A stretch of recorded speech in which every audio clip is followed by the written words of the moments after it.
नमस्कार। ज्योतिष शास्त्र में श्रद्धा और विश्वास रखने वाले सभी जातकों का पारलौकिक जगत चैनल में बहुत बहुत स्वागत है। देवगुरु बृहस्पति 120 दिन के बाद आज 18 अक्टूबर 2021 को वक्री अवस्था से मार्गी अवस्था में गोचर कर रहे हैं। शनिदेव 11 अक्टूबर को मार्गी हो चुके हैं और दो महत्वपूर्ण ग्रहों का मार्गी होना आपके जीवन में बहुत बड़ा परिवर्तन लाएगा, बहुत बड़ा सकारात्मक परिवर्तन लाएगा, क्योंकि देवगुरु अत्यंत बलवान नीच भंग राजयोग का निर्माण कर रहे हैं और शनिदेव भी मार्गी हो चुके हैं, तो आपको बहुत बड़ा लाभ देंगे। तो चलिए इसी पर चर्चा करेंगे कि वृषभ राशि के जातकों पर क्या प्रभाव पड़ेगा देवगुरु और शनिदेव के मार्गी होने का। साथ ही साथ वीडियो के अंत में हम आपको उपाय और सावधानियां भी बताएंगे और साथ ही साथ आपके कमेंट्स को भी रिप्लाई करेंगे। 1 नवंबर से मैं आपके कुंडली का विश्लेषण भी करूंगा, तो जो भी जातक मेरे चैनल से जुड़े हुए हैं, अपनी कोई समस्या है तो अपना नाम, जन्म तिथि, जन्म का स्थान और जन्म का समय ये कमेंट बॉक्स में पोस्ट कर दें, तो मैं उसी के आधार पर आपकी कुंडली का विश्लेषण करके आपकी समस्या का समाधान बताऊंगा। तो चलिए वीडियो शुरू करते हैं।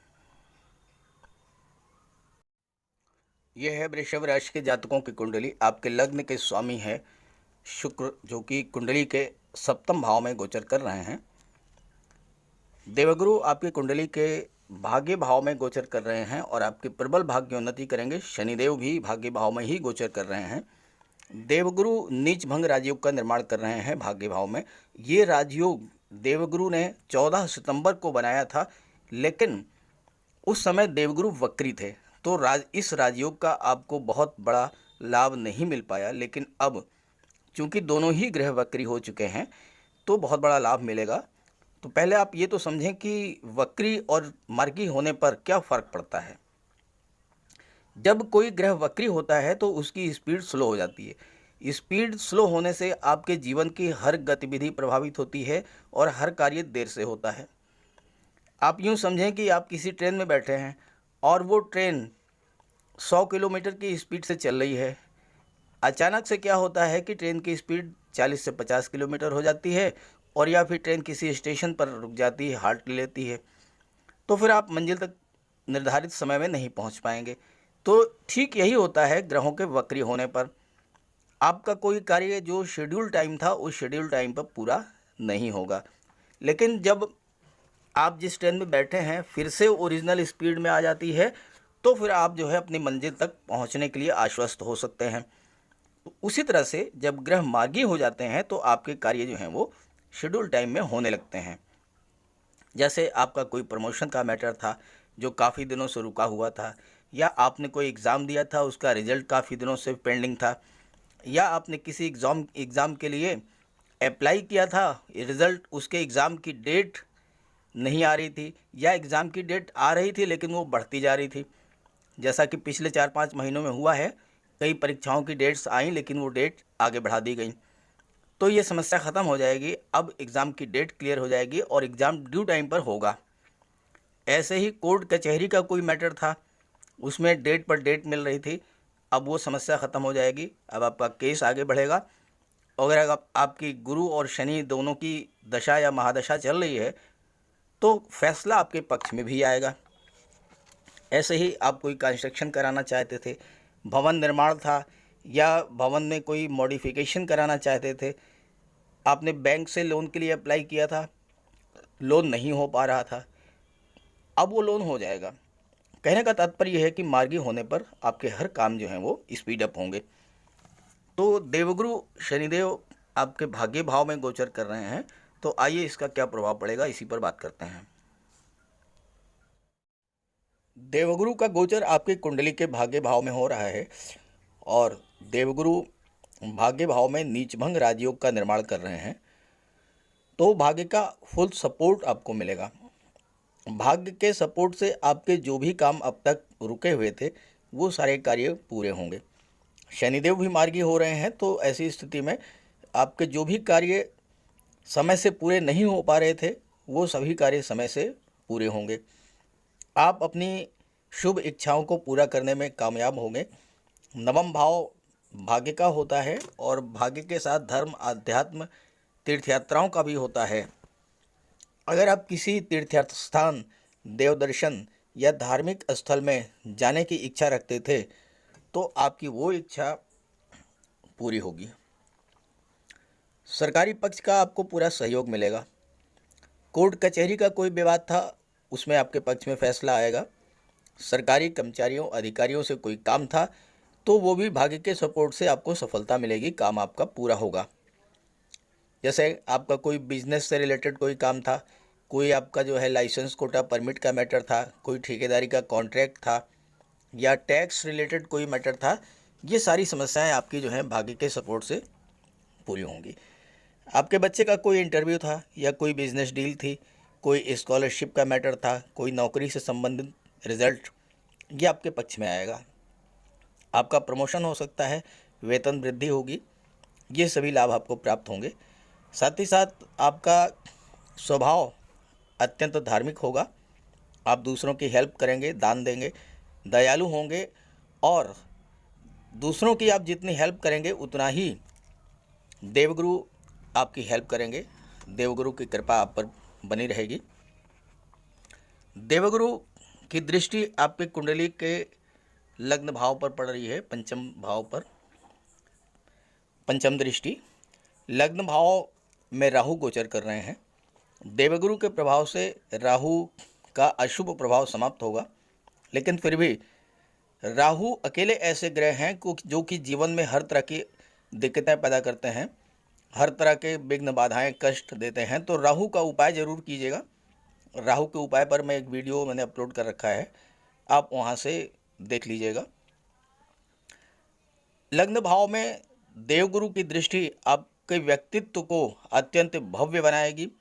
देवगुरु ज्ञान, धन, मान सम्मान, पद प्रतिष्ठा, धर्म और सत्कर्म के कारक हैं, तो व्यक्तित्व आपका अत्यंत भव्य होगा।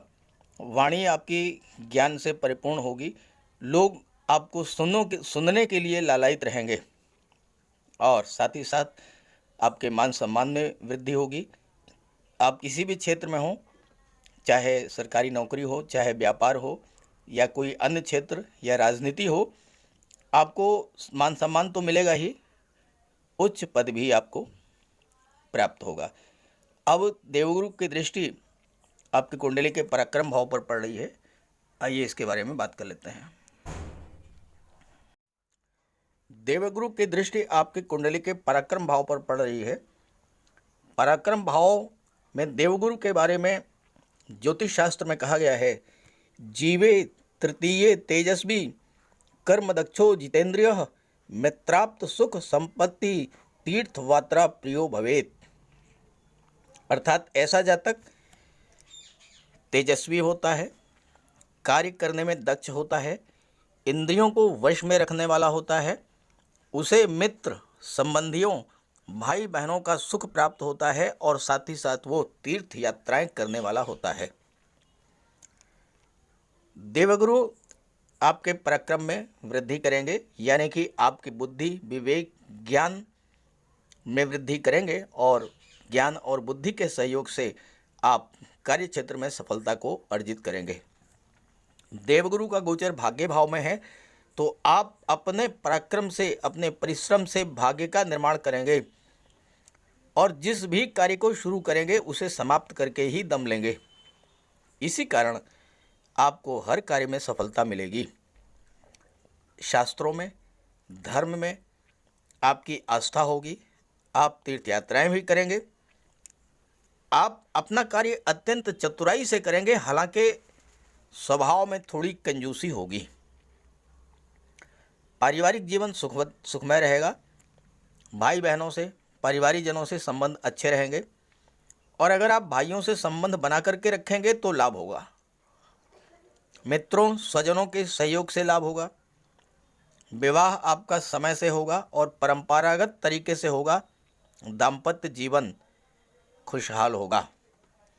धन आप घर के शुभ कार्यों पर खर्च करेंगे। चूंकि देवगुरु भाग्य भाव में गोचर कर रहे हैं तो आप अपने पुरुषार्थ से भाग्य का निर्माण करेंगे और भाग्य का सपोर्ट आपको मिलेगा। देवगुरु सरकार के भी कारक हैं, राज दरबार के कारक हैं, तो आप सरकार से सम्मानित होंगे, सरकारी अधिकारी होंगे। आपके अधीन बहुत सारे लोग कार्य करेंगे। आपकी आजीविका ज़्यादा संभव है कि नौकरी से ही होगी। खास करके इस बात की प्रबल संभावना है कि आप शिक्षक हो सकते हैं, बैंक कर्मचारी हो सकते हैं, वकील हो सकते हैं, इकोनॉमिस्ट हो सकते हैं, कोर्ट कचहरी या राजस्व विभाग के अधिकारी और कर्मचारी हो सकते हैं। और अगर आप इन क्षेत्रों में प्रयास करेंगे और राशि आपकी वृषभ राशि है तो आपको सफलता मिलेगी। आप काउंसलर हो सकते हैं, फाइनेंस और एजुकेशन सेक्टर में आप कार्य कर सकते हैं, ब्याज बट्टा गिरवी ब्रोकरेज के क्षेत्र में आप कार्य कर सकते हैं, शेयर मार्केट और करेंसी के क्षेत्र में आपको सफलता मिलेगी। साथ ही साथ राजनीति और शिक्षण संस्थान या कोचिंग इंस्टीट्यूट, कोई आपका मेडिकल कॉलेज, कोई आपका B Ed college, management college, engineering college, degree college, इस तरह के संस्थान आप चला सकते हैं। आप लेखक हो सकते हैं, बुक सेलर हो सकते हैं, पब्लिशर हो सकते हैं और साथ ही साथ जेम्स और ज्वेलरी के क्षेत्र में भी आपको सफलता मिलेगी। सोना, चांदी, हीरे, मोती, जवाहरात, मोती, माणिक्य, इन सब के आभूषण बनाने वाले स्वर्णकार और जौहरी हो सकते हैं आप। साथ ही साथ ज्योतिष, राजनीति, धर्म उपदेश और मीडिया पत्रकारिता, इन क्षेत्रों में भी आपको सफलता के योग बन रहे हैं। और देवगुरु चूंकि संतान और शिक्षा के कारक हैं और देवगुरु की दृष्टि पंचम भाव पर पड़ रही है, तो आइए इसके बारे में भी बात कर लेते हैं। देवगुरु की नवम दृष्टि कुंडली के अत्यंत महत्वपूर्ण भाव पंचम भाव पर पड़ रही है, शिक्षा और संतान के भाव पर। और इस भाव के स्वामी बुध हैं और बुध स्वराशि में गोचर कर रहे हैं, उच्च की राशि में, और देवगुरु के परम मित्र हैं। तो शिक्षा और सहयोग, शिक्षा और संतान के क्षेत्र में बहुत अच्छे रिजल्ट्स मिलेंगे आपको। पंचम भाव में देवगुरु अति विशिष्ट कारक होते हैं, यानी पंचम भाव के प्रभाव को अत्यधिक बढ़ा देते हैं और अत्यंत शुभ फल देते हैं। गोचर काल में पुत्र, वाहन, सुख, घर, पत्नी, आभूषण, ज्वेलरी, इन सब की प्राप्ति कराते हैं। संतान के कारक हैं और संतान प्राप्ति के प्रबल योग बन रहे हैं। अविवाहित हैं तो विवाह के योग बन रहे हैं। और अगर इस गोचर काल में 18 अक्टूबर के बाद और 21 नवंबर के बीच अगर संतान होती है तो निश्चित रूप से वो पुत्र रत्न की प्राप्ति होगी, विलक्षण प्रतिभा की धनी होगी वो संतान, और जन्म के साथ ही उसका भाग्योदय आपका भाग्योदय होगा। इस गोचर काल में विवाह होता है तो उच्च शिक्षिता पत्नी प्राप्त होगी, धनाढ्य ससुराल प्राप्त होगी, पत्नी भी धार्मिक प्रवृत्ति की होंगी और सहयोगी नेचर की होंगी। आपके अंदर ज्योतिष, लेखन, साहित्य, दर्शन शास्त्र में रुचि होगी। पंचम भाव लव रिलेशंस के भी स्ट्रॉन्ग करता है और बाद में वो संबंध वैवाहिक संबंधों में बदल जाते हैं। धन के मामलों में आपको बहुत अधिक सफलता मिलेगी क्योंकि बुध की दृष्टि जो है वो एकादश भाव पर पड़ रही है, लाभ के भाव पर, और बुध अत्यंत बली हैं, स्वराशि में हैं, उच्च की राशि में है। सरकारी अधिकारियों का सहयोग मिलेगा, आपके रुके काम बनेंगे, नौकरी की प्राप्ति होगी और व्यवसाय में उन्नति का बेहतर समय है। पंचम भाव पर देवगुरु की दृष्टि आपको उच्च शिक्षा दिलाएगी, शिक्षा के क्षेत्र में आपको ऊंचाइयों तक पहुंचाएगी, सरकारी नौकरी मिलेगी, संतान सुख और सौभाग्य की वृद्धि होगी, और लव मैरिज का योग बन रहा है। साथ ही साथ अचानक धन लाभ का भी योग है और नए नए स्रोतों से धन प्राप्त होगा, आर्थिक स्थिति मजबूत होगी। चूँकि पंचम भाव संतान, शिक्षा का कारक तो है ही है, आपके व्यवसाय, आपके व्यापार का भी विचार किया जाता है इस भाव से। तो चूंकि बुध बुद्धि के कारक हैं, तो बुद्धि से जुड़े हुए जो भी कार्य हैं, आप शिक्षक हो सकते हैं, वकील, लेखक, कवि, पब्लिशर, बुक सेलर या कोर्ट कचहरी के कर्मचारी आप हो सकते हैं। व्यापार से आपका संबंध है तो आपका कोई व्यापारिक प्रतिष्ठान हो सकता है, कोई इंडस्ट्री हो सकती है, कोई फैक्ट्री हो सकती है, या कोई अन्य कार्य आप कर सकते हैं। चूँकि बुध संचार और कम्युनिकेशन के भी कारक हैं, तो आईटी सेक्टर, सॉफ्टवेयर या कंप्यूटर इंजीनियरिंग, मैनेजमेंट के क्षेत्र में आपको सफलता मिलेगी। और जो छात्र हैं और इन क्षेत्रों में जुड़े हुए हैं, इन क्षेत्रों में पढ़ाई कर रहे हैं, तो उन्हें जॉब के भी, नौकरी के भी योग बन रहे हैं।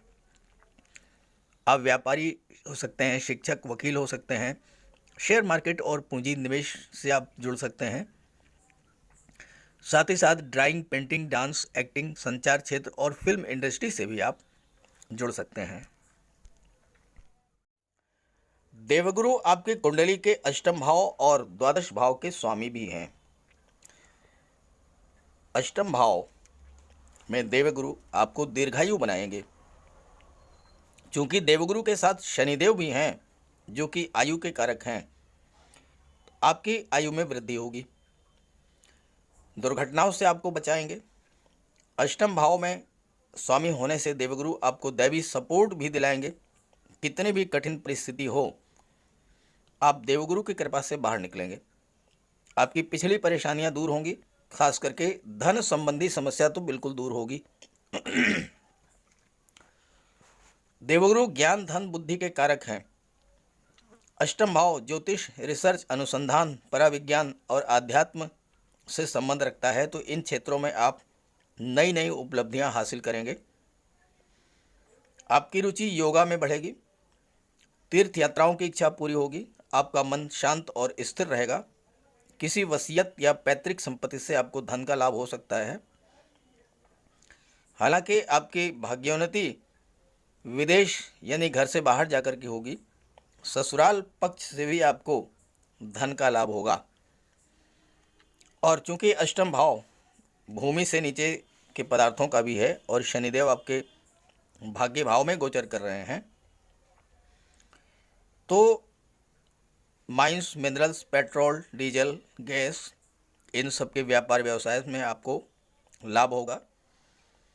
साथ ही साथ कंस्ट्रक्शन वर्क, सड़क निर्माण, पुलिया निर्माण, बिल्डिंग का निर्माण, किसी कॉलोनी का निर्माण, इन सब कार्यों में आपको लाभ होगा।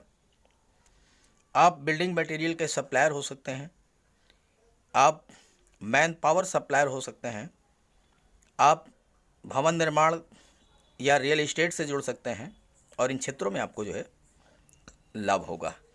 चूँकि द्वादश भाव के स्वामी हैं देवगुरु, और द्वादश भाव विदेश का होता है, तो आपको विदेश से धन का लाभ होगा। आप विदेश में सेटल हो सकते हैं। और साथ ही साथ अगर आपका एक्सपोर्ट इंपोर्ट का बिजनेस है तो उसमें भी आपको लाभ होगा। नौकरी या व्यापार के सिलसिले में विदेश में ही आपको लाभ होगा। यहाँ विदेश का मतलब अमेरिका, ब्रिटेन मत समझिए। विदेश का मतलब ये है कि अपनी मातृभूमि से 100-200 किलोमीटर दूर जाकर के भी आप उसे विदेश ही समझें, माने। तो विदेश में जाकर के आपको लाभ होगा और विदेश में जाकर के आपकी भाग्योन्नति होगी। शनिदेव की दृष्टि आपकी कुंडली के रोग भाव पर पड़ रही है, तो आपके रोग, ऋण, शत्रु, इन सब का विनाश कर देंगे। और देवगुरु की दृष्टि, चूँकि अष्टम भाव के स्वामी हैं, तो कोई दीर्घकालिक समस्या या दीर्घकालिक कोई रोग था, उससे आप बाहर निकलेंगे, उससे आपको आराम मिलेगा। आइए बात कर लेते हैं उपाय और सावधानियाँ। अब बात कर लेते हैं उपाय और सावधानियों के बारे में। सूर्यदेव 17 अक्टूबर को तुला राशि में गोचर कर चुके हैं। तुला राशि में सूर्य नीच के हो जाते हैं, और चूंकि आपके कुंडली के रोग भाव में नीच के होंगे, तो आपको कोई आँखों से समस्या या उदर संबंधी समस्या, पेट के रोग संबंधी समस्या हो सकती है। साथ ही साथ सूर्य चूँकि पिता के कारक हैं, तो पिता के लिए भी कोई दिक्कत हो सकती है, उनके स्वास्थ्य में कोई समस्या हो सकती है। हालांकि सूर्य छठे भाव में है, नीच भंग राजयोग का निर्माण कर रहे हैं, इस पर यहाँ चर्चा नहीं करेंगे। इसका एक वीडियो मैंने अपलोड कर रखा है, उसका लिंक दे दे रहा हूँ, विस्तार से समझ लीजिएगा। फिलहाल आप सूर्य नमस्कार करें, सूर्य को अर्घ्य दें, आदित्य हृदय स्तोत्र का पाठ करें और अपने पिता की सेवा करें। राहु के बारे में मैंने वीडियो अपलोड कर दिया है, आप राहु के उपाय जरूर कीजिएगा, उससे आपको राहत मिलेगी। साथ ही साथ जो आपके कमेंट्स हैं उसको रिप्लाई करने के लिए मैंने 1 नवंबर से आपकी कुंडली के आधार पर विश्लेषण करने का फैसला किया है। तो आपके जो भी कमेंट्स आ रहे हैं उसका विश्लेषण मैं जो है 1 नवंबर से करूंगा। उसका वीडियो मैं आपको बना के और आपकी समस्याओं का समाधान ज्योतिष के आधार पर क्या होगा ये आपको बताऊंगा। तो ये वीडियो अच्छा लगा हो तो अपने साथियों को जरूर शेयर कीजिएगा। सभी ग्रहों की कृपा दृष्टि आप पर बनी रहे, इसी भावना के साथ आप सभी का नमस्कार। बहुत बहुत धन्यवाद। नमस्कार।